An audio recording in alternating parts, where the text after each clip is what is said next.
கர்த்தர் நல்லவர். ஆமென். ஆண்டவராகிய இயேசுவின் நாமத்திலே ஜெம்ஸ் குடும்பத்தின் சார்பிலே உங்கள் யாவரையும் அன்போடு நம்ம வாழ்த்துகிறோம். உங்களுடைய ஜெபங்கள் பிரயாசங்களுக்கு நாங்கள் சாட்சிகளாக இருக்கிறோம். அதோடு உங்கள் சந்தோஷத்திற்கு நாங்கள் சகாயராக இருக்கிறோம். கரங்களுக்கு அறிவிச்சிருவோம். இந்த வாய்ப்பை ஏற்படுத்தின அருமையான எங்கள் சகோதரர் சாம் அவர்களுக்கும் வாய்ப்பளித்த போதகர்களுக்கும் அவர்கள் குறிப்பிட்டது போல எங்களுடைய மூத்த மிஷனரி விமர்சனன் அவர்களுடைய சகோதரர், இந்த ஸ்தாபனத்தினுடைய பொறுப்பாளர், மூத்த தலைவர் அவர்களுக்கும் நாங்கள் நன்றியாக இருக்கிறோம். ஏதோ ஒரு விதத்தில் நான் இன்றைக்கு மேட்டுப்பாளையம் கரூரிலிருந்து அதிகாலையில கிளம்பி நான் வரும்போது, நான் கரூர்ல இருந்த வீடும் எனக்கு முன்னே தெரியாத ஒரு வீடு. என்னை அழைத்துக் கொண்டு வந்த குமாரண்ணன் அவரும் எனக்கு முன்னே தெரியாது. ஆனா இங்க வந்த பிற்பாடு அகஸ்டின் அப்படின்னு ஒரு அண்ணன் வீட்டுக்கு தான் வந்து காலையில டிஃபன் சாப்பிட்டோம். அவங்கதான் எங்களுடைய ஜெம்ஸ் பொறுப்பாளர் மேட்டுப்பாளையத்துல. அவங்க துணைவியார் வந்திருக்காங்க. அக்கா கொஞ்சம் எழுப்புங்க வெளியே. அவங்களுடைய பிள்ளைகள் நாங்கள் வந்திருக்கிறோம். இப்போ அந்த குடும்பமும் எனக்கு முன்னே தெரியாது. என்னை ஏற்படுத்தின அந்த சாருக்கும் என்னை தெரியாது, இந்த பாஸ்டருக்கும் என்னை தெரியாது. ஆனா ஒண்ணுமே தெரியாத இவங்க எல்லாரையும் தெரிஞ்ச ஒருத்தர் நம்மளை இணைச்சாரு. அவர் கர்த்தராகிய இயேசு கிறிஸ்து. அவருடைய புண்ணிய இரத்தத்தினால நாம எல்லாரும் இணைக்கப்பட்டிருக்கிறோம். ஒரே குடும்பத்தினராக இருக்கிறோம். எனக்கு பெரிய ஆச்சரியம் என்னன்னு சொன்னா, இந்த முன்னேற்ற பணி ஊழியத்தை பொறுப்பெடுத்த பிற்பாடு நான் ஜெம்ஸ்ல சென்னையில எனக்கு பொறுப்பு கொடுத்தாங்க. அகிஸ்டன் சென்னை ஆபீஸை பார்த்துக்கப்பா நீ அங்க வந்து அப்படின்னு சொல்லி, ஒரு வருஷம் முடியல. சென்னையில இருந்து எனக்கு முழு தமிழ்நாட்டுல கிட்டத்தட்ட ஒரு பாதி பகுதியை பிரிச்சு, இங்க திருச்சி கோயம்புத்தூர் தொடங்கி அங்க பாண்டிச்சேரியில இருந்து திருச்சி வரைக்கும் சென்னை வரைக்கும் நீ போய் எல்லா சபைகளையும் கொஞ்சம் ஸ்திரப்படுத்தி எல்லா ஊழியர்களையும் சந்தித்து, நம்முடைய முன்னேற்ற பணியாளர்கள் எல்லாரையும் சந்தித்து நம்முடைய ஊழியர்களை குறித்த காரியங்களை நீ பேசு அப்படின்னு சொல்லி அனுப்பினதுனால முதல் முறையா நாங்க கோயம்புத்தூருக்கு 3 நாளைக்கு முன்னால வந்தோம். கோயம்புத்தூர்ல 2 நாள் மீட்டிங், அதை முடிச்சுட்டு அப்புறம் நேரம் ஈரோடுக்கு வந்தோம். ஈரோடுல இருந்து கரூருக்கு வந்தோம். கரூர்ல இருந்து இப்போ உங்க மத்தியில மேட்டுப்பாளையத்துல வந்திருக்கிறோம். இன்று மாலையில எங்களுடைய ஜெம்ஸ் பங்காளர்கள் கூடுகை நடைபெற இருக்கிறது. எங்க நடக்குன்னு அதுவும் எனக்கு தெரியாது. சோத்திரம். அதே இடத்துலதான் தம்பி சாம் சொல்றாரு, எங்க நடக்குமோ உங்களுடைய ஊழியருடைய அனுமதி பெற்று நீங்க வரதாக இருந்தா, இன்னும் ஜெம்ஸ் காரியங்களை கொஞ்சம் அதிகமா தெரிஞ்சுக்கணும்னு விரும்புனீங்கன்னா நீங்க அங்க வந்து எங்களோட கூட பங்கெடுக்கலாம். கர்த்தர் உங்களுக்கு கிருபை தருவாராக. இப்படி ஒண்ணுமே தெரியாத நம்மளை எல்லாம் தெரிஞ்ச ஒருத்தர் இணைச்சி நடத்துறதுக்கு அவருதான் சித்தம் உள்ளவராக இருக்கிறார். அல்லேலூயா. சோத்திரம். யார் சொல்றீங்க எனக்கு ஒண்ணுமே தெரியாதியா, எனக்கு எதுவுமே முடியாதியா, எனக்கு எதுவுமே வராதியா, எதுவுமே தெரியாத உங்க மேலதான் அவர் எல்லாம் தெரிஞ்சவரா உங்க கூட இருக்கிறார். சோத்திரம். அந்த காலை நேரத்துல கர்த்தர் உங்களை கூட இடைப்படுவார். சோத்திரம். அவர் உங்களுக்கு கூட ரொம்ப பிரியமா இருக்கிறார். நான் யோசிச்சு பார்த்தேன், பெரிய சர்ச்சா இருக்கும். சோத்திரம். அங்க போனா இப்படி இருக்குமோ அப்படி இருக்குமோன்னு. ஆனா எப்படி இருக்கும்னு அவருக்கு தெரிஞ்சதுனால நான் சந்தோஷமா தான் இருக்கேன். அல்லேலூயா. கர்த்தர் நல்லவர். பக்கத்துல கை பிடிச்சு சொல்லுங்க, கர்த்தர் ரொம்ப நல்லவர். எவ்வளவு நேர்த்தியா செய்யறாரு பாருங்க. எனக்கு இதை விட ரொம்ப ஆச்சரியம் அப்படின்னா, நேற்றைய தினம் சனிக்கிழமை நாங்க வருகிற வழியில ஒரு பாஸ்டர்கிட்ட எங்களை போக சொன்னாங்க. அவர் ஒரு ஃபாஸ்டிங் பிரேயர் வச்சிருந்தாரு. எங்களுக்கு முன்னே தெரியாது. அவரு வீட்டுல இருக்குன்னு சொல்லி விட்டுட்டு போனாரு. திரும்ப வந்தாரு, காரில் கூட்டு போனாரு. போகும்போது சொன்னாரு, ஃபாஸ்டிங் பிரேயர் நடந்துட்டு இருக்கு, நீங்க ஒரு செய்தி கொடுக்கணும்னாரு. கர்த்தாவே, ஃபாஸ்டிங் பிரேயர் நடந்துட்டு இருக்கான், போற வழியில செய்யுங்க. அப்ப போற வழியிலேயே சோத்திரம் பண்ணி ஒரு ஜெபத்தை கேட்டு ஒரு செய்தியை கேட்டு ஆயத்தப்படுத்தி போய் அங்க ஒரு செய்தியை கொடுத்தோம். செய்தி நல்ல அருமையான செய்தியை கர்த்தர் கொடுக்க பண்ணினாங்க. ஆமா, நம்ம எல்லாம் பெருசாலாம் ஆயத்தமாயெல்லாம் வர்றது கிடையாது. சோத்திரம். ஆனா கர்த்தர் வந்து அப்படி ஜனத்தை நேசிக்கிறார். தமிழ் திருச்சபையில கர்த்தர் நேசிக்கிறார். உங்களுக்கு தெரியுமா, நான் ஒரு பெரிய தேவ மனுஷனோடு உட்கார்ந்து பேசிட்டு இருக்கும்போது சொன்னாரு, உலகத்திலேயே யூத ஜனங்களுக்கு அடுத்ததாக தமிழ் ஜனத்தை தான் ஆண்டவர் தெரிந்து கொண்ட மக்கள் இனம் அப்படின்னா, யூதருக்கு அடுத்து உலகம் எங்கிலும் தமிழ் மக்களை தான் கர்த்தர் நம்பி இருந்தார். அதனாலதான் அவருடைய 12 சீசரை ஒருத்தனை தமிழ்நாட்டுக்கு அனுப்பிச்சு விட்டார். அல்லேலூயா. நம்ம மேல ஒரு பெரிய நோக்கம் இயேசுவுக்கு இருக்கு. நம்ம மேல ஒரு பெரிய திட்டம் அவருக்கு இருக்கு. நம்ம முடி நரைச்சு போயிருக்கலாம், நமக்கு கருகரின் உடம்பு இருக்கலாம், நமக்கு நல்ல ஒரு 4 வார்த்தை பேச வராம இருக்கலாம், அல்லது ஹிந்தி தான் தெரியும் சொல்லி இருக்கலாம். என்னதான் தெரிஞ்சாலும் நம்மளை கற்றுக்கொண்டு செய்ய நினைப்பது பெரிய காரியத்தை செய்ய விரும்புகிறார். சோத்திரம். இந்த காலை நேரத்தில் உங்களோடு கூட நான் பேசும்படிக்கு தெரிந்து கொண்ட வசன பகுதியை நான் உங்களுக்கு சொல்றதுக்கு முன்னால நான் யாருங்கிறது உங்களுக்கு தெரியும். சோத்திரம். அப்பதான் ஓ சரி இந்த மனுஷன் சரிதான் இவர் வந்ததுக்கு ஆகிட்டு தான் நீங்க நினைப்பீங்க. ஏன்னா யார் வந்தக்குள்ளேயோ இப்ப வந்து கலக்காதால நம்மளை போட்டு நம்ம பாசமா எல்லாம் பேச மாட்டேங்கிறேன்னு நீங்க நினைப்பீங்க. சரியா? நான் ஒரு இந்து குடும்பத்திலிருந்து ரட்சிக்கப்பட்டேன். இயேசுவை ஏற்றுக்கொண்டேன். எங்க அம்மாவிலையோ எங்க அப்பாவிலையோ யாரும் கிறிஸ்தவங்க கிடையாது. அப்படிப்பட்ட சூழலில திருநெல்வேலி பட்டணத்தில் ரட்சிக்கப்பட்டு ஒரு பெரிய கல்வி ஸ்தாபனத்துல ஐடில நான் பிரின்சிபலாக இருந்தேன். ஐடிஐ கவர்மெண்ட், சென்ட்ரல் கவர்மெண்ட் ஐடிஐல, பிரைவேட் அப்ரூவல் ஐடிஐல நான் பிரின்சிபலா இருந்தேன். அப்பொழுது 1999 ஆண்டவர் என்னோடு கூட இடைப்பட்டார். ஏன்னா நான் இருந்த சபையும் பெரிய சபை, பெரிய பாஸ்டர். சொன்னா தமிழ்நாட்டில் இருக்கிற அவ்வளவு பேருக்கு தெரியும். பாஸ்டர் ரத்தனம்பால் ஐயா சொன்னா உலகமே தெரியும். உலக தமிழ் மாநாட்டில் அவர் பேசுவார். அப்படிப்பட்ட ஆள். எப்படி அகஸ்டின் ஜெபகுமாரோ அண்ணனோ அது மாதிரி. சோத்திரம். கல்வி ஸ்தாபனத்துல ஸ்டாட் கல்லூரி சொன்னா தமிழ்நாட்டில் திருநெல்வேலி தெரியாதவங்க இருக்க மாட்டாங்க. அப்படிப்பட்ட 2 இடத்துல இருந்த போது எனக்கு ஒரு பெரிய சந்தோஷம். இந்து குடும்பத்திலிருந்து இது ரசிக்கப்பட்டோம். இப்படி ஒரு பெரிய கல்வி ஸ்தாபனத்துல முதல்வர், இந்த சைட்ல பாஸ்டருக்கு டிரைவர், ரத்தனபால் பாஸ்டர் எங்கெல்லாம் போறாரோ அங்கெல்லாம் நான் வண்டி ஓட்டிட்டு போனோம். எனக்கு அந்த கல்வி ஸ்தாபனத்துல பெர்மிஷன் லீவ் எல்லாம் ரத்தனபால் பாஸ் கூட்டத்துக்கு நீங்க வேணா லீவ் போட்டு போவோம். மற்ற இடத்துக்குலாம் நீ எங்கேயும் போக கூடாது. ஆமா, ஏன்னா உனக்கு கல்யாணம் ஆயிடுச்சு, இன்னொரு கல்யாணம் ஆகாது, இனிமே எந்த கல்யாணத்துக்கும் போக கூடாது, நீ போறதா இருந்தா சாயங்காலம் போய்க்கோன்னு சொல்லிட்டு அப்படிதான் பெர்மிஷன் கொடுத்துருந்தாங்க. சோத்திரம். அப்ப நான் ரத்தனபால் பாஸ் கூட சுத்துறது, மீதி நேரம் நான் ஐடி பிரின்சிபலாக பணியாற்றுவது. ஆண்டவர் சொன்னார், இது 2 உனக்கு கிடையாது அப்படின்னு. இந்த 2 இடத்தையும் நீ விடத்தான் செய்யணும். உன் வேலையை விடு, உன் பாஸ்டர் விடுன்னு பாருங்க ஆண்டவர். பாஸ்டர் விடுன்னு ஆண்டவர் சொல்லுவாரா? சொன்னாரு. அதுக்கப்புறம் தான் நாசிரியத்தில் அகஸ்டின் ஜெபகுமாரனை பார்த்து அவங்க சொன்னாங்க, ஒரு ஐடி ஒன்று ஆரம்பிக்க நாங்க 2 வருஷமா போராடி பண்ணிட்டு இருக்கிறோம். எங்களுக்கு ஒரு பிரின்சிபால் தேவை தம்பி, நீங்க வந்து ஒரு ஆலோசனை சொல்லுங்க. நான் நேரத்தே ஆண்டவர் என்ன பேசிட்டாரு, நான் இடத்தை விட சொல்லிட்டாரு, எங்க பாஸ்டர் விட சொல்லிட்டாரு.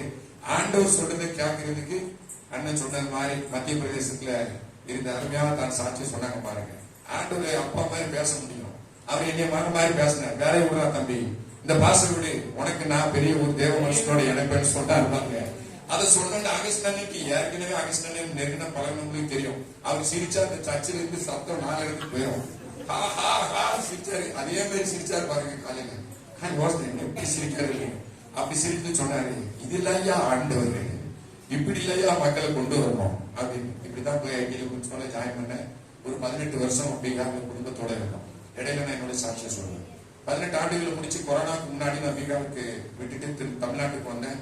அது பீகார் இந்த கொரோனா முடிஞ்சதுக்கு அப்புறம் அண்ணனோட எனக்கு ஒரு பேச்சுவார்த்தை நடந்த போது அண்ணன் சொன்னாங்க, நீ பீகாருக்கு போக வேண்டாம், சென்னை ஆபீஸ் வா, சென்னை ஆபீஸ்ல எனக்கு ஆள் வேணும், நீ வந்து அந்த ப்ரொமோஷன் ஒர்க்கை பார்த்து தமிழ் திருச்சபைகளுக்கு பிரசங்கம் பண்றதுக்கு ஆண்டவர் வச்சிருக்கிறார், நீ எல்லா சபையிலும் சென்னையில ஏகப்பட்ட சர்ச் ஓப்பனிங் இருக்கு, நீ எல்லா சபைகளிலும் போய் பிரசங்கம் பண்ணு, சபைகளை வாலிபர்களை உருவாக்கு, மிஷினரி ஊழியத்தை குறித்த பாரத்தை கொடு, ஜெம்ஸ் மிஷன் கூடிய காரியத்தை குறித்து மக்களுக்கு சொல்லு, மக்களை உற்சாகப்படுத்தி ஜெபிக்க உருவாக்கு அப்படின்னு சொல்லி அண்ணனை கூப்பிட்டாங்க. 1 ஆண்டு காலம் முடிச்சு இப்ப 2வது ஆண்டு காலம். நான் போன ஜனவரி 23 4ஆம் தேதி வந்தேன்.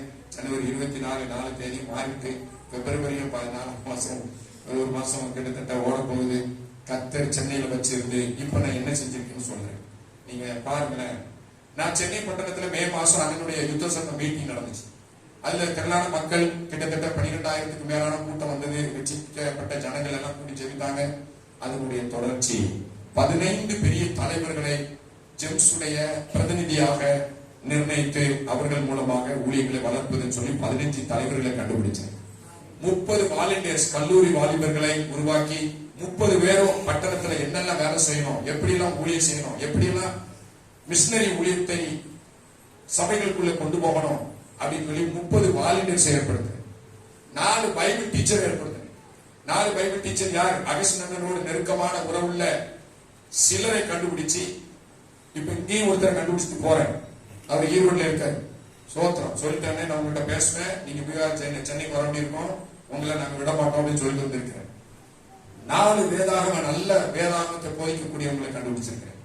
இதை வச்சு எங்களுடைய சென்னை பட்டணம் பாருங்க, நான் பிறந்து வளர்ந்து திருநெல்வேலி, ஊழியம் செஞ்சது பீகார், இப்ப கொண்டு சென்னையில போட்டு மகனை நீங்க சென்னைக்காக நீ வாழணும்னு வச்சதுனால எங்க ஊர் சென்னை ஆகி போச்சு. சென்னையில 200 பஞ்சாயத்து பிளாக்ஸ் இருக்கு. 200 பஞ்சாயத்து பிளாக்ஸ்லயும் ஒவ்வொரு பிளாக்லயும் 2 குடும்பம் வீதம் 400 குடும்பங்களை ஜெப குழுக்களாக ஏற்படுத்தணும்னு அகஸ்டன் எனக்கு சொன்னதை வச்சு இப்போ 80 குடும்பங்களை ஜெப குழுக்களாக ஆங்காங்கே சென்னை பட்டணம் முழுவதிலும் வைத்திருக்கிறோம். சோ இதெல்லாம் என்ன பார்த்தாங்க, தம்பி நான் நினைச்சதுக்கு நடக்கு, சென்னையில கொஞ்சம் நடக்க ஆரம்பிச்சிருக்கு, இதை நீ எல்லா பட்டணத்துக்கும் போய் சொல்லு, நீ என்ன செய்யறத எல்லா பட்டணத்தில் இருக்கிற நம்முடைய ஜெம்ஸ் பொறுப்பாளர்களிடம் சொல்லி இது போல ஒரு அமைப்பை உருவாக்கி தேசம் எங்கிலும் தமிழ் திருச்சபைகளுக்குள்ள தமிழ்நாட்டில் எங்கிலும் இப்படிப்பட்ட தாக்கத்தை உண்டாக்குற நம்முடைய தலைவர்களுக்கு நீ ஆலோசனை சொல்லி அவர்களோடு நிக்கணும்னு சொன்னதுனால இப்ப நாங்க 4 நாளா சொல்லிட்டு வந்துருக்கோம். 4வது நாள் இங்க இன்னைக்கு மாலையோட முடிச்சுட்டு சென்னைக்கு போறோம். அடுத்த வாரத்துல பாண்டிச்சேரிக்கு 4 நாள் நாங்க போறோம். நான் எதுக்கு சொல்றேன் அப்படின்னு சொன்னா, மிஷினரி ஊழியங்களில தமிழ் திருச்சபைகள் 2 காரியங்களை செய்யுது. 3வது காரியங்களை செய்யும்படிக்கு அவர்களை நாங்கள் உற்சாகப்படுத்ததான் இந்த ட்ரிப்பை நாங்க மேற்கொண்டிருக்கிறோம். முதலாவது, தமிழ் திருச்சபைகள் நன்றாக மிஷினரி ஊழியர்களுக்கு ஜெபிக்கின்றது. அதை நாங்க நம்புறோம். உங்களுடைய ஜெபங்களுடைய கிரியைகளை நாங்க பார்க்கிறோம். நாங்க ஜெபிக்காமலேயே, நாங்க கிரியை செய்யாமலேயே சில வேளைகளில அங்கே காரியங்களை சம்பவிக்கும் போது, ஐயா நான் ஜெபிக்கல, நான் பிரயாசம் பண்ணல, நான் காரியம் இப்படி வாய்க்குதே அப்படின்னு நினைக்கும் போது எங்களை திரும்பி பார்க்க வைப்பது தமிழ் திருச்சபைகளே. அங்கே நடக்கிற ஜெபங்கள் தான் காரணம் என்று நாங்கள் உணர்ந்ததுண்டு, அறிந்ததுண்டு. ஆகவே தமிழ் திருச்சபைகளுக்காக ஜெபிக்கிற உங்களை போன்ற சிறிய பெரிய சபைகளில் இருக்கிற மக்களுக்காக நாங்கள் கர்த்தரை ஸ்தோத்திரிக்கிறோம். இப்பொழுது 2வது காரியமாக, தமிழ் திருச்சபைகள் தான் மிஷினரிகளுக்கு என்று பொருளாதாரத்தில் உதவிகரமாக இருக்கிறார்கள். பிள்ளைகளை படிப்பதற்கு உதவி செய்கிறார்கள், மிஷினரிகளுக்கு உதவி செய்கிறார்கள், சபை கட்டுமான பணிகளுக்கு உதவி செய்கிறார்கள். அது 2ஆம் நிலை மிஷினரி ஊழியங்கள். இதை தாண்டி 3வது நிலையாக இப்பொழுது நாங்கள் செய்ய முயற்சி இருக்கிறது என்னவென்றால், மிஷினரி ஊழிய தலைவர்களும் இங்கே இருக்கிற சபை தலைவர்களும் இணைந்து சபைக்குள் இருக்கிற வாலிபர்களை தேசத்திற்கென்று தலைவர்களாக உருவாக்குவது, அதுபோல இங்க இருக்கிற பெண்களை உருவாக்குவது, மூத்த தலைவர்களை நன்றாக மிஷினரி தரிசனம் உள்ளவர்களாக உருவாக்குவது என்று நாங்கள் தீர்மானித்திருக்கிறோம். அதனால 3வது நிலையாக மிஷினரி ஊழியர்களும் சபை ஊழியர்களும், எல்லாம் இந்த வார்த்தை சொல்லுங்க, மிஷினரி தலைவர்களும், எல்லாமே சொல்லுங்க மிஷினரி தலைவர்கள். நான் பிரின்சிபால் சொல்லியிருக்கோம்ல, அப்ப நான் அப்படிதான் இருப்பேன், வழி இல்லை. அப்படியே பழகிட்டேன். நீங்க டீச்சரா இருக்கிறவங்களுக்கு வளரும், கரெக்டா அந்த மனுஷன் பிரின்சிபால் தான். சரியா? சொல்லுங்க எல்லாரும். மிஷினரி தலைவர்களும் சபை தலைவர்களும் இணைந்து தேசத்திலே ஒரு பெரிய மறுரூபத்தை கொண்டு வர வேண்டும். அப்போ நீங்க இப்ப எடுத்துக்கிட்டு நாங்க போறவங்க எல்லாம் ஒரு வார்த்தை சொல்றாங்க. என்ன சொல்றாங்க? அகஸ்டின் வந்து 10 வருஷம் ஆச்சு, எங்க பட்டணத்துக்கு வர சொல்லுங்க. 13 வருஷம் ஆச்சு, எங்க பட்டணத்துக்கு வர சொல்லுங்க. அப்ப ஒரு அகஸ்டின் ஜெபக்குமார் அண்ணன் உலகமெல்லாம் பயன்பட வேண்டிய சூழலில அவர் என்ன மாசந்தோறும் உங்க கரூருக்கு வர முடியுமா? மாசந்தோறும் கோயம்புத்தூர் வர முடியுமான்னா முடியாது. அவர் என்றோ ஒரு வருஷத்துல ஒரு நாளோ, 4 வருஷத்துக்கு ஒரு நாளோ, 10 வருஷத்துக்கு ஒரு நாளோ வரட்டும்.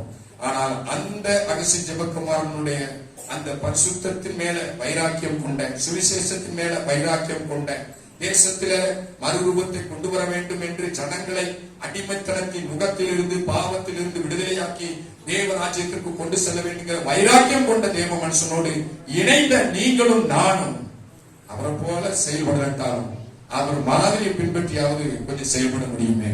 இல்லையா? சொல்லு, புரியுதா புரியலையா? அப்படியான நாம் செயல்பட வேண்டும். பக்கத்துல கைப்பிடி சொல்லுங்க, அகஸ்டின் மட்டும் போதாது. சொல்லுங்க, நல்லா சொல்லிருங்க, அகஸ்டின் மட்டும் போதாது, நீங்களும் நானும் அவருடைய தம்பிமார் தங்கச்சிமார் செயல்படணும். அப்படி செயல்படுவதற்காகத்தான் நாங்க சில திட்டங்களை உருவாக்கி தருகிறோம். அந்த திட்டங்களை அறிஞ்சுக்கிடணும்னு சொன்னா, இப்ப நான் சொல்ல மாட்டேன், சாம்பிரதர் சொல்லாதீங்கன்னு சொல்லி வச்சிருக்காரு. ஆனா நீங்க இங்கே எல்லாத்தையும் பேசுறீங்கன்னா அங்க காரியம் நடக்காது, அங்க வரவேங்கன்னு இருக்காரு. அதனால என்னையா திட்டம் வச்சிருக்கீங்கன்னா இன்னைக்கு சாயந்தரம் 6 மணிக்கு தடைகளை தாண்டி வந்து சேருங்க. பாசை கண்டிப்பா பெருமிஷம் கொடுப்பாங்க, அவங்களும் வருவாங்கன்னு நம்புறேன். இன்றைக்கு கர்த்தருடைய வார்த்தையை நம்ம தியானிக்கிறோம். ஒரு நிமிடம் கண்களை மூடி நம்ம ஜெபிக்கலாம். அந்த நல்ல கர்த்தர் நம்மோடு கூட பேசபடி பேசும் தெய்வம். அருமையான ஜேம்ஸ் என்ன சொல்றாங்க, என் வாழ்க்கையில ஆண்டவர் அங்கங்க பேசினார். நான் சிகரெட்டு பிடிச்சேன், தண்ணி அடிச்சேன், எல்லாத்துலயும் ஆண்டவர் என்னை மன்னிச்சு இன்றைக்கு ஒரு மனுஷனா அவருடைய பிள்ளையா என்னை மாத்திருக்காருன்னு சொன்னான். அதே கடவுள், அதே ஆண்டவர், அதே இரட்சகர், அதே அன்புள்ள இயேசு தகப்பன் உங்களை இன்னைக்கும் நேசிக்கிறார். உங்களோடு கூட இணைந்து அவர் காரியங்களை செய்ய விரும்புகிறார். நீங்க தான் அவருக்கு தேவையான பாத்திரம். நீங்க தான் அவர் பானம் பண்ண விரும்புகிற பாத்திரம். கர்த்தர் உங்களுக்கு உதவி செய்வார். பரலோக பிதாவே, உம்முடைய குமாரனை நீர் எங்களுக்கு தந்தவர், மற்ற எல்லாவற்றையும் தராதிருப்பது எப்படி? ஆண்டவரே, நீ மற்ற எல்லாவற்றையும் தருவதற்கு முன்பதாகவே எங்களுக்கு உம்முடைய குமாரனை தந்திருக்கிறேன். ஆண்டவரே, அந்த குமாரனின் ஆவியை எங்களுக்கு தந்திருக்கிறேன். அந்த ஆவி நிறைவு பெற்ற நாங்கள் ஏதோ அந்நிய பாஷையில பேசி வந்தவண்ணமா போகிறதுக்கு மாத்திரம் அல்ல, ஆண்டவரே, நீர் எங்கள் மூலமாய் என்ன செய்ய வைத்திருக்கிறீரோ அதை செய்வதற்கும் எங்கள் கரங்களை பலப்படுத்தும், எங்கள் கால்களை உறுதிப்படுத்தும். செயல்படுகிறவர்களாக நாங்கள் நிற்க எங்களை தகுதிப்படுத்தும். இயேசுவின் நாமத்தில் பிதாவே, ஆமென். இன்றைக்கும் செயல்படுகிறவர்களாக நாம் இருக்க தேவன் நம்மை விரும்புகிறார். நான் செய்யும்பதாக ஒரு இல்லஸ்ட்ரேஷன் சொல்ல உணர்த்தப்படுகிறேன். விசுவாச மக்கள் எப்போ தவறு செய்யறாங்க அப்படின்னா, அவங்களுடைய மீதியான பணத்திலே தவறு செய்கிறார்கள், மீதியான நேரத்திலே தவறு செய்கிறார்கள், மீதியான வாய்ப்புகளிலே தவறு செய்கிறார்கள். கல்லூரி படிப்புக்கு போகிற பிள்ளை கல்லூரி படிப்பு நேரத்துல தவறு செய்வது இல்லை, படிப்பு முடிச்சு வீட்டுக்கு வர்ற வழியில நண்பர்கள் வீட்டுக்கு போறேன்னு சொல்லி, டியூஷனுக்கு போறேன்னு சொல்லி, அந்த மீதியான நேரம், வீட்டுக்கும் கல்லூரிக்கும் இடைப்பட்ட நேரம், கல்லூரிக்கு போறதுக்கு முன்னாடி இடைப்பட்ட நேரம், விடுமுறை நேரம், ஒரு 1000 ரூபாய் கையில கொடுத்து ஒரு பிள்ளையை மார்க்கெட்ல போய் இந்த ஜாமாலா வாங்கிட்டு வான்னு சொல்லி ஒரு லிஸ்ட கொடுத்து தாயை தகப்பன அனுப்புறாங்க அப்படின்னா, லிஸ்ட்ல உள்ள ஜாமானை வாங்கிடுவான். ஆனா அவனுக்கு கொஞ்சம் மிச்ச பணம் கையில இருக்கும். அதுதான் அவனுக்கு கண்ணியமா இருக்கு. அதுதான் அவனை வழிதப்ப போக பண்ணுது. அநேகர் விபத்துல மறிக்கும் போது அவங்களுடைய சரித்திரத்தை எடுத்தா, லீவ்ல வந்தான், நண்பர்களோட சுத்தினா, விபத்துல சேர்த்தான். அப்படிதான் உங்க ஊர் சைலை துறைசாமியில இருந்து எல்லாரும் கொடைக்கானல்லையும் ஊட்டிலையும் தண்ணி அடிச்சுட்டு போய் விழுந்து சாகிறது எப்போ? டியூட்டில லீவ் போட்டு யாரும் வந்து சாகிறது இல்லை. டியூட்டி டெக்ல யாரும் தப்பு பண்றது இல்லை, ஒழுங்கா டியூட்டிக்கு போவான். லீவுன்னு வருவான் பாருங்க, அவனுக்கு ஒரு 4 துஷ்ட நண்பர்கள் 10 வருஷத்துக்கு முன்னால சந்திச்சவன் தேடி வருவான். மாப்பிள்ளைய வந்துட்டியா, வா தண்ணி அடிப்போம், ஊட்டி போயிட்டு ஒரு மாட்டுக்கு ஒரு கார வாடகை எடுப்பான். 80 கிலோமீட்டர் போய் 100க்கு போய் 180 போயிருவான். கடைசி ஆளை காணும், தேட வேண்டிய நிலைமை வந்துடும். பையன் தப்பு பண்றான், மொபைல் போன்ல எல்லாம் பண்றான், ரீசார்ஜ் பண்றான். அவன்கிட்ட நீங்க காசு கடை வந்துச்சுன்னா, போன மாசம் நீங்க 2000 ரூபாய் கொடுத்தீங்களா மார்க்கெட் போக, அது ஒரு 400 ரூபாய் மிச்சம் இருந்துச்சு, மிச்ச பணத்தை சுரண்டி வச்சு அதுலதான் எல்லாம் தப்பும் பண்றான். அதனாலதான் இயேசு கிறிஸ்து மலை பிரசங்கத்துல சீசர்களை எல்லாருக்கும் ரொட்டி மீன் துண்டுகளை பகிர்ந்தளித்த பிற்பாடு அங்கே எத்தனை மீதியான துணிக்கைகள் இருந்துச்சு? 12 கூட இருந்துச்சு. இயேசு கிறிஸ்து வந்து சாப்பிட்டதை கணக்கு கூட வைக்கல, சாப்பிட்டாம மிச்சம் இருந்ததை கணக்கிலே வச்சார். இதுலதான் இவன் கோளாறு பண்ணுவான், இதைத்தான் இவன் தப்பு பண்ணுவான். மிச்சமான துணிக்கை எவ்வளவு இருக்குன்னாரு? 12 கூட இருக்குன்னாங்க. 12 பேருக்கு செய்வோம். நான் எத்தனை மீன் எடுத்தேன், எத்தனை ரொட்டி எடுத்தேன், அதை வச்சுதானே இவ்வளவு இருக்கும் போஷிச்சேன். இப்ப பாரு, தூக்கு கூட என்ன தூக்கி தலையை விட்டாங்க, இதை கொண்டுட்டு போய் நான் செஞ்சதை விட பெரிய காரியத்தை நீ செய்ய முடியும் போட்ட. அப்போ நாம் மீதியான நேரத்திலே, மீதியான பணத்திலே, மீதியான வாய்ப்புகளிலே சரியா இருந்தா ஏற்கனவே செஞ்சதை விட பெரிய காரியத்தை செய்ய.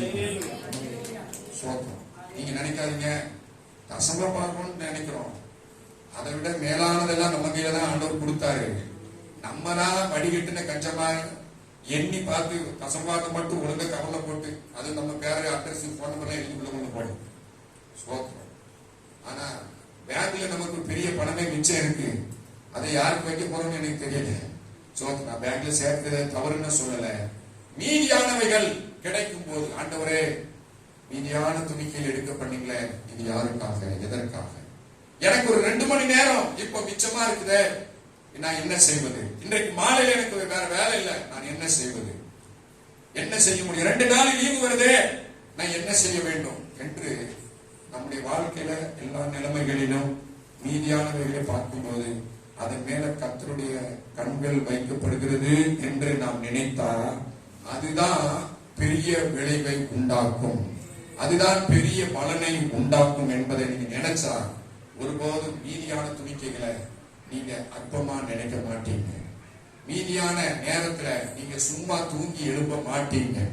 நிறைய பேருக்கு நேரம் ஃப்ரீயா கொஞ்சம் நேரம் கிடைச்சதுன்னா சபையில போய் சபையில போன் பண்ணி 2 வாலிபர்களை கூட்டி அந்த சபையை சுத்தி கொஞ்சம் கிளீன் பண்ணி எதையாவது பண்ணலாமே, மீதியான நேரமா இருக்கிற சும்மா தானே இருக்கிறோம், போமே சபைக்கு அப்படின்னு எண்ணம் வரதில்லை. அப்பவும் உட்காந்து டிவி பார்த்துட்டு இருப்போம்.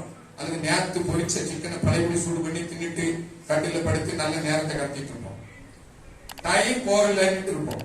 ஐயோ கர்த்தருடைய வேலையில கர்த்தருடைய நேரத்துல எவ்வளவு நேரம் வலுவான நேரம் இருக்கு தெரியுமா? அதை நீங்களும் நானும் பயன்படுத்த வேண்டும். இப்பொழுது நம்ம வாசிக்கலாம் தீத்து எழுதின புஸ்தகம் 3ஆம் அதிகாரம் அதனுடைய 8ஆம் வசனத்தை வாசிக்கலாம். தீத்து எழுதின புஸ்தகம் 3ஆம் அதிகாரம் 8வது வசனத்தை ஒருவர் வாசிக்கலாம். இந்த வார்த்தை உண்மையுள்ளது. தேவனிடத்தில் விசுவாசமானவர்கள் நற்கிரியைகளை செய்ய ஜாக்கிரதையாயிருக்கும்படி நீ இவைகளை குறித்து திட்டமாய் போதிக்க வேண்டுமென்று விரும்புகிறேன். நன்மையும் மனுஷருக்கு பிரயோஜனமுமானவைகள். நற்கிரியைகள் செய்கிறவர்கள் ஜாக்கிரதையாய் இருக்கும்படி நாம நற்கிரியைகளை செய்கிறோம். ஒரு காலம் நம்ம துர்க்கிரியையில வாழ்ந்து கொண்டிருந்தோம். எப்படி ஜேம்ஸ் அண்ணன் சொன்னாரோ, நான் சிகரெட் பிடிக்கிறவன், போதை வஸ்துக்களை பயன்படுத்துகிறவன், துர்க்கிரியை. அன்னைக்கு ஒரு கவனமா தான் இருந்திருப்பாரு. நம்ம சிகரெட் அடிச்சது யாருக்கு தெரியக்கூடாதுன்னு சொல்லி உடனே ஒரு சாக்லேட்டை வயலில் போட்டு அந்த வாட வராம ஒருவேளை அவர் பாதுகாத்து இருக்கலாம். துர்க்கிரியைகள் செய்கிறவர்கள் இன்றைக்கு மிகுந்த கவனமாக செய்கிறார்கள். கொலை செய்கிறவன், கொள்ளையடிக்கிறவர்கள், விபச்சாரக்காரர்கள், வேசித்தனம் பண்ணுகிறவர்கள், மற்றவர்களை நாசப்படுத்துகிறவர்கள், ஏமாற்றுகிறவர்கள் மிகுந்த கவனமாக மிகுந்த எச்சரிக்கையாக அதை செய்கிறார்கள். ஆனா தேவனை இயேசுவை சொந்த இரட்சகராக ஏற்றுக்கொண்டதினாலே, அவருடைய இரத்தத்தினாலே சுத்திகரிக்கப்பட்டு அவருடைய பிள்ளையாய் வாழ்கிறோம் என்கிற ஒரு பெருமிதத்திலே அநேக வேளைகளிலே நாம் அஜாக்கிரதையான காரியங்கள் ஒரு பெரிய அழிவுக்கு நேராக அல்லது சுவிசேஷத்தை புரட்டி போடுகிறவர்களாக எடர பண்ணுகிறவர்களாக நம்முடைய காரியங்கள் அமைந்து விடுகிறதை நாம் உணராமல் இருக்கலாமோ? நம்முடைய நற்கிரியைகள் ஜாக்கிரதையாய் செய்யப்பட்டால் நம்முடைய நேரங்கள், நம்முடைய ஜெபங்கள், நம்முடைய பொருளாதாரங்கள், நம்முடைய பிரயாசங்கள் எல்லாவற்றிலும் கர்த்தர் மகிமைப்பட முடியும். அநேகர் கிறிஸ்துவை ஏற்றுக்கொள்ள முடியும். அநேகர் கிறிஸ்துவை ஏற்றுக்கொள்வதற்கு வாசல்களாக நம்முடைய நற்கிரியைகள் நடக்க முடியும். ஆகவே மிகுந்த ஜாக்கிரதையாக இருக்க வேண்டும். இது ஒரு பொல்லாத ஒரு உலகம். இந்த காலம் ஒரு பொல்லாத காலம் என்று எல்லா சூழ்நிலைகளிலும் நாம் அறிந்து வருகிறோம். இப்பொழுது இருக்கிற வாலிப சமுதாயத்தினுடைய நிலைமை என்ன? அவன் படுக்கும்போது மொபைல் போனை பக்கத்திலே வச்சு படுக்கிறான். முடிச்ச உடனே அதோட தான் எழும்புறான். பகல் எல்லாம் கையில மொபைல் போன் தான் இருக்குது. அவன் சாப்பிடும் போது கூட டேபிள்ல என்ன இருக்குன்னு தெரியாம மொபைல் போனை வச்சுக்கிட்டு என்னத்தையோ எடுத்து வாயில் வச்சு கடிக்கான். அந்த மாதிரி ஒரு பொல்லாத காலமா மாறி போச்சு. ஒரு தகப்பனார் போன் அடிக்குதுன்னு கையில கிடைச்சதை தூக்கிட்டு மேல போனாரு. பையன் பின்னாலேயே போனான். நீங்க கொண்டு போனது டிவி ரிமோட், இந்த இடத்துக்கு போன் அப்படின்னா அவர் தூக்கிட்டு போனது டிவி ரிமோட்னு கூட தெரியாம ரிங் அடிக்கிறத தூக்கிட்டு போறாங்க. சோத்திரம். எப்ப அதை நீங்க வச்சிருக்கிறது ஹலோ ஹலோ ஹலோ மேல ஓடுறாரு. ஹலோ இருங்க, போன் இந்த நீங்க வாட்டி டிவி ரிமோட் எடுத்து ஹலோ ஹலோன்னா என்ன அர்த்தம் அப்படின்னு பையன் கொண்டு போய் போனை கொடுத்தான். அந்த அளவுக்கு மனிதன் மதி மயங்கி போயிட்டான். நிலைமை மொபைல் போன்ல சிக்கி போன ஒரு பொல்லாத உலகம்.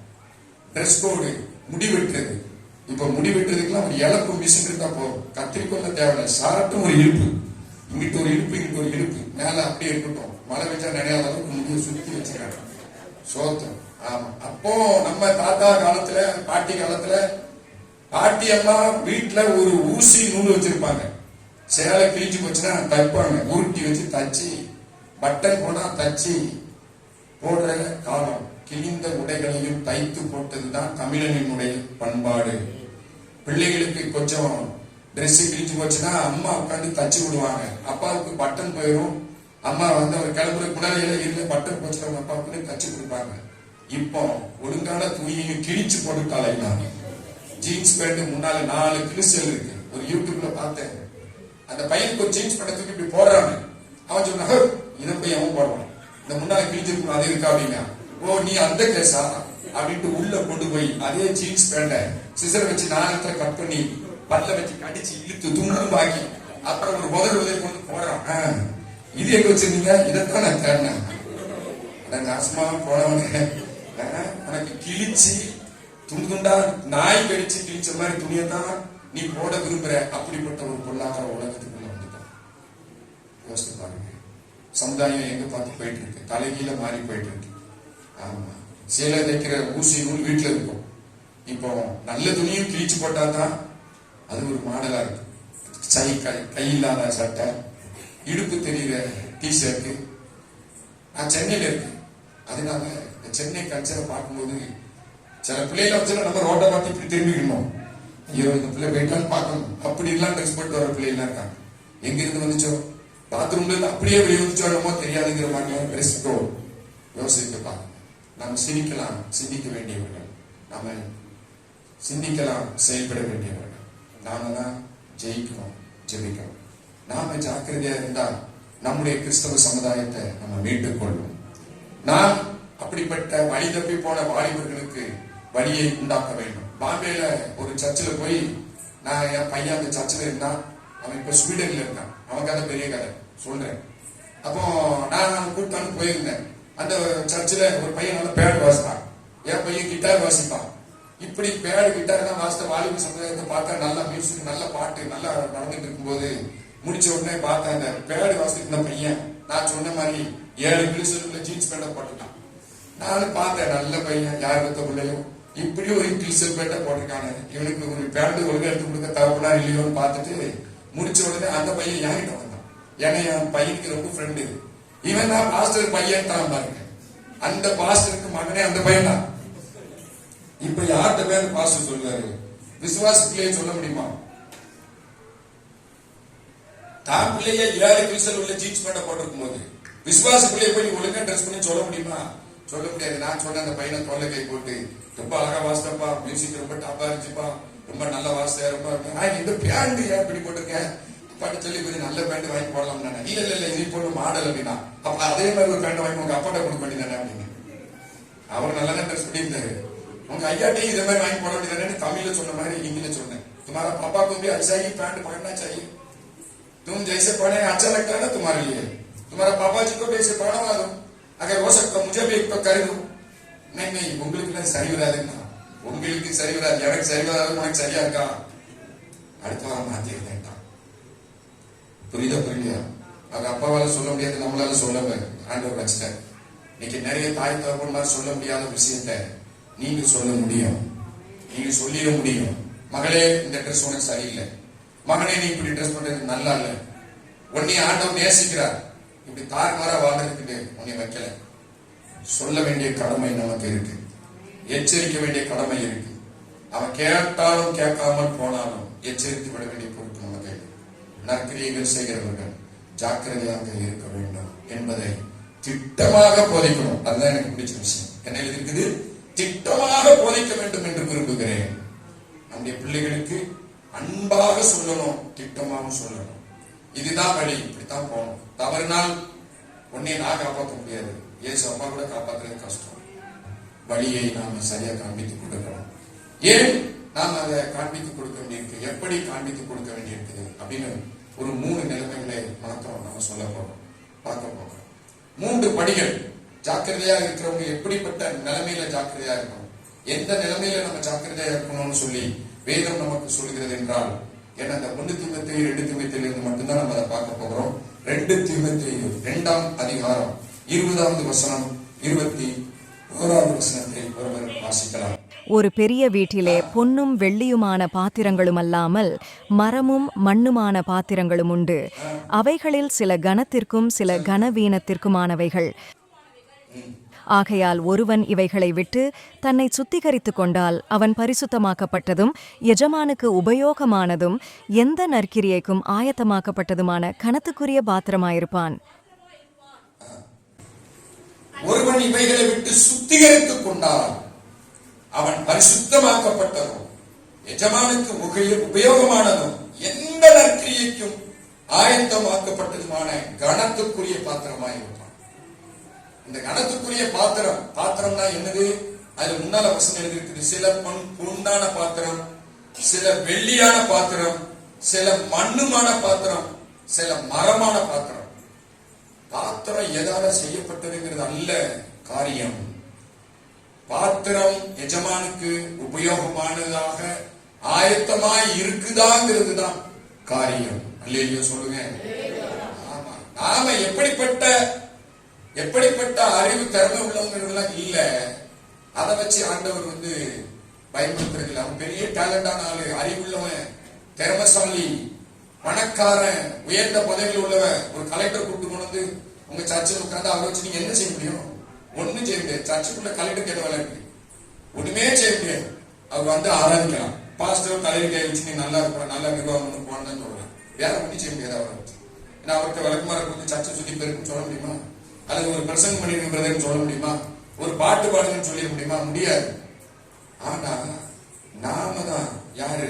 மண்ணும் மரமும் அப்படிப்பட்ட மக்களையே தான் ஆண்டவர் நம்பி இருக்கிறார்.